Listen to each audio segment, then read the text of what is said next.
আমি কোন দলের সেটা বড় কথা নয়, গর্বের সাথে কথা বলতে বাধ্য হচ্ছি এই বাংলার জমিনে অদ্যাবধি পর্যন্ত এই ইসলামিক দলটার ভিতরে নতুন কোন দল তৈরি হয় না। কারণ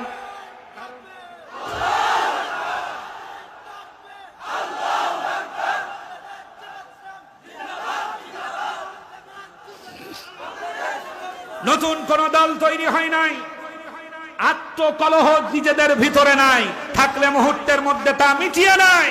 কারণ এরা দুটো জিনিস সামনে রাখে, 1 নাম্বার কোরআন, 2 নাম্বার হাদিস।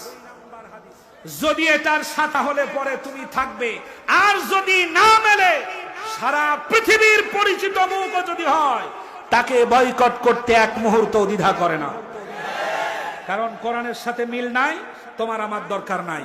কোরআনের সাথে মিল আছে, তোমার আমার প্রয়োজন আছে। প্রিয় বন্ধুগণ, এই দলটির উপরে যে অত্যাচার চালানো হয়েছে, নির্যাতন চালানো হয়েছে, সমস্ত মানুষেরা ফতুয়া দিয়ে নির্যাতন করে, সমস্ত লোকেরা একত্রিত হয়ে নির্যাতন করে।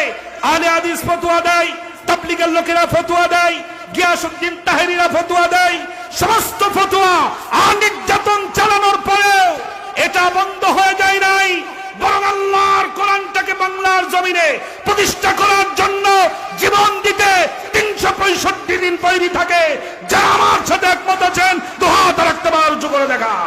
গ্রামে গ্রামে চাচা চাচি খালু, বহু কানে তারা বেশ চালু, দেখে তারা কারা কি বা করছে বুঝে